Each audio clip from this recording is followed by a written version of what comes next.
Salut les amis, j'espère que vous allez bien et bienvenue une fois de plus sur une nouvelle vidéo. Aujourd'hui, nous allons voir comment utiliser Ozone 11 Maximizer plus en détail étant donné que j'ai déjà récemment sorti une vidéo sur comment utiliser Ozone 11. Aujourd'hui, nous allons cibler un effet particulier qui est le Ozone 11 Maximizer pour la simple raison que quoi, il y a pas mal d'effets qui se sont ajoutés, notamment la fonction limitée qui existait d'ailleurs par le passé. Et aujourd'hui, nous avons le Soft Clipper, nous avons le Kranzen. Enfin, si nous avons le stéréo indépendance, nous avons le sustain et nous avons la qualité de nos clippers, raison pour laquelle j'ai décidé de faire cette vidéo de façon distincte entre guillemets. Bref, en plus sur cette vidéo, les gars, le concept de la chaîne est vraiment très simple. Si vous êtes nouveau sur la chaîne, je vous invite à vous abonner, à partager, à commenter, à liker et surtout activer la cloche de notification. Je me suis rendu compte que beaucoup d'entre vous continuent de s'abonner, ça me va vraiment droit au cœur, mais beaucoup d'entre vous n'activez pas cette fameuse cloche de notification. Elle a pour but ici de vous faire part des prochaines vidéos qui vont sortir comme celle-ci. Bref, nous allons directement entrer dans le vif du sujet. Là, aujourd'hui, nous avons la possibilité de faire ce qu'on appelle le 2 en 1. Comme je l'ai dit, elle a le limiteur, elle a le clipper. Nous allons essayer de différentes versions. Là, j'ai mon clipper et j'ai également mon limiteur. Il y aura également une différence, étant donné que là, j'utilise deux sociétés différentes bien distinctes. Que voici ici, nous avons le cas clip de Carzor et nous avons le Fruity Limiter de chez FS Studio, étant donné que chacun d'eux a sa particularité. Nous allons voir pourquoi est-ce que se contenter de un ou alors pourquoi se contenter de deux. Nous allons tester cela ensemble en faisant le tour du propriétaire. Nous allons essayer d'entrer plus en détail par rapport d'abord au maximiseur 11 que voici ici. Comme je l'ai dit, nous avons le soft clipper et nous avons différents seuils. Ce premier seuil regorge déjà de la saturation à 3 dB. Ça veut dire que quoi? Si vous avez peut-être un projet qui tape peut-être déjà à moins 6 dB, vous devez utiliser ce clipper-ci là, le premier clipper. Maintenant, si vous avez un autre projet qui tape maintenant peut-être à moins 9 dB, moins 12 dB, vous utilisez le second DBC. En fait, lui va venir ici compenser la baisse de votre volume. Bien évidemment, vous allez venir jauger avec ceci. Là, il est à 9 dB et ici, il est à 30 dB. Ça, c'est la particularité de ce soft clipper-ci là. Maintenant, nous avons le caractère du soft clipper en question. Vous voyez ici en anglais very slow. Nous avons transparent. Nous avons smooth. Nous avons ici de façon plus dure face en low. Donc, c'est à vous de choisir le caractère de votre clipper entre guillemets. Ici, nous avons le pure compression, donc la compression vers le haut. Au lieu de compresser, nous allons plutôt ici booster notre projet, si je peux le dire ainsi, ou alors notre instrument. Là maintenant, nous avons le Transient FNC ici qui va s'attaquer uniquement sur les percussions, les tambourines et autres. Donc ça n'aura pas vraiment de l'impact sur le kick, le snare ou le piano. Ça va toucher des éléments un peu plus percussifs comme le tambour, les congas et autres, raisons pour laquelle cette fonction que j'ai trouvé d'ailleurs vraiment sympa. Ici, vous pouvez gérer votre stéréo de façon indépendante. Comme vous avez constaté ici, transition stéréo indépendant. Et vous pouvez gérer maintenant le sustain de votre mélodie sans toutefois affecter vraiment le kick ou alors la basse. Ça, c'est une parenthèse que je suis en train de faire. Là, nous avons une fonction vraiment très sympa que j'utilisais depuis pas mal de temps. Aujourd'hui, il va également, il se sert sur, ça c'est une fonction automatique si je peux le dire ainsi. Vous allez régler l'UFS de votre sortie entre guillemets pour les différentes plateformes de streaming. Moi particulièrement, je l'ai mis à moins 8. Souvent par défaut, il est à moins 11. Là, nous avons à notre disposition les différents types de limiteurs. Nous avons moderne, transition. Là, ainsi, ce qui me plaît dessus est que quoi, nous avons généralement cette même fonction sur notre limiteur de L2 que voici ici, là qui regorge toute cette fonctionnalité là. Donc, vous vous rendez compte que le Pro L2 avait déjà cette fonction depuis pas mal de temps. Et également, voici le volume de notre clipper et de notre limiteur entre guillemets ici. Nous avons la sortie. Ça va dépendre de vous si vous voulez exporter à moins 1 dB. Ça va dépendre vraiment de ce que vous recherchez. Bref, nous avons essayer de faire le tour du propriétaire par rapport à cela. Nous avons également cette fonction détail, delta ici vous voyez, c'est en forme d'oreille. Vous allez écouter ce qui l'effet appliqué à votre projet en question. Bref, nous allons tester cela ensemble. Nous allons d'abord désactiver tous les effets et après, nous allons faire cela. Je vais juste choisir la partie la plus surchargée de notre morceau Anke Gamer. Nous allons coulisser comme ceci. Nous allons écouter d'abord le projet.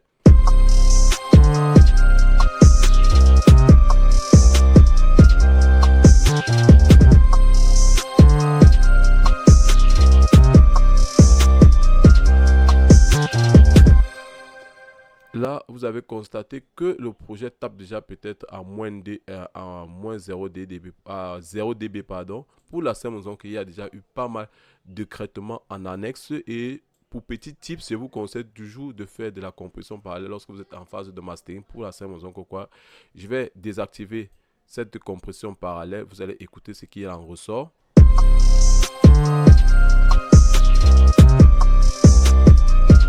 Là, c'est sans la compression parallèle. Maintenant, avec la compression parallèle, ça donne ceci.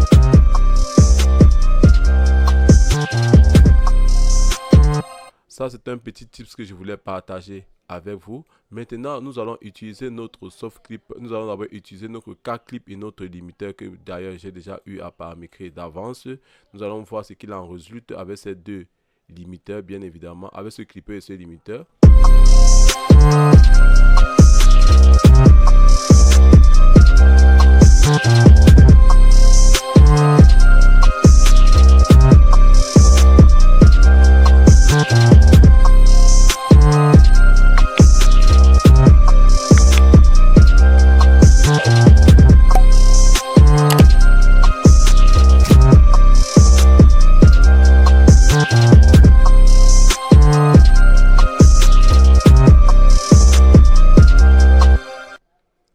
Vous vous rendez compte que là, je suis déjà à moins 7,6 LUFS et j'avais paramétré ma sortie à moins 8. Là, nous nous rendons compte que j'ai déjà dépassé la limite que j'avais décidé de placer.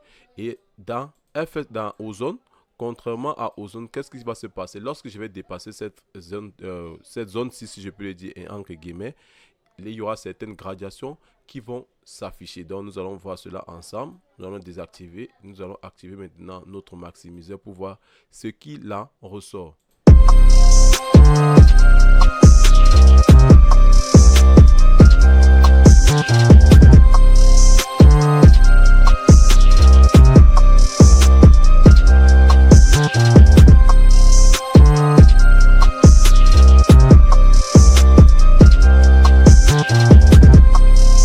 Nous allons le mettre maintenant à 0.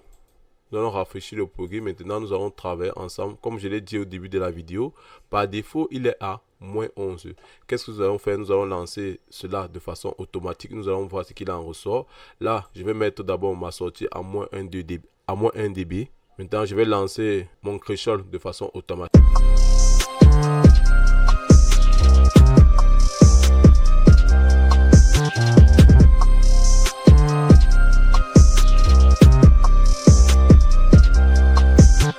Nous allons choisir un peu le type moderne. Je vais peut-être mettre à moins 8 dB.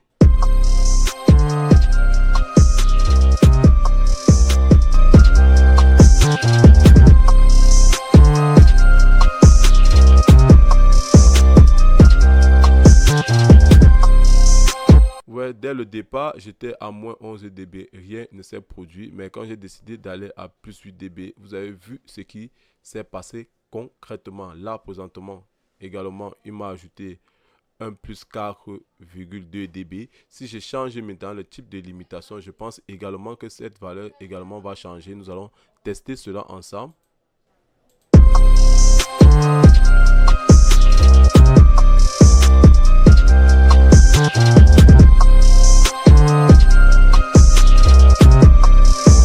Ouais, j'ai fait juste une petite expérience. Vous avez vu ce qui s'est produit par rapport à cela également. Moi, quand je l'ai dit, j'utilise d'abord mon soft clipper. Après, j'utilise cette fonction. Nous allons également remettre le plugin une fois de plus à 0. Nous allons maintenant d'abord travailler avec notre soft clipper et après, nous allons voir ce qu'il nous propose à la suite.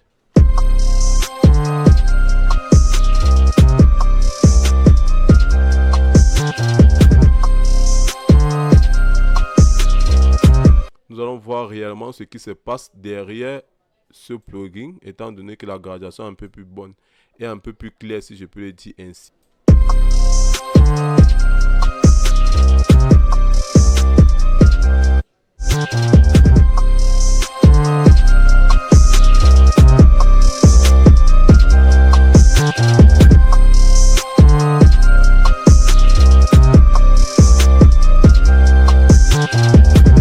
Regardez comment ça a changé ici. Le sens de l'oscillation, pardon, lorsque je suis allé de façon plus douce. Donc on laisse certaines crêtes passer, bien évidemment. Nous allons essayer un peu transparent pour voir ce qu'il en ressort.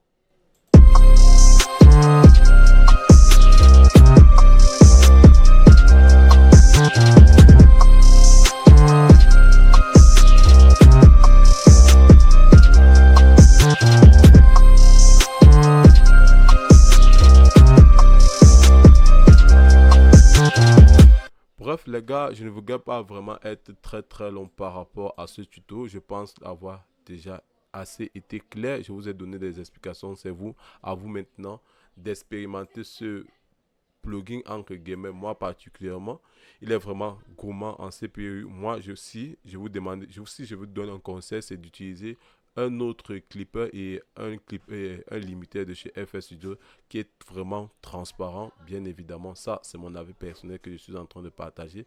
Mais si vous avez vraiment de ressources pour pouvoir en tirer vraiment du potentiel avec ce maximiseur. Bref, il y a pas mal d'effets. Il y a également le bypass. Nous avons le dithering. Ça, c'est lorsque nous sommes vraiment en phase de mastering sur le support CD et autres.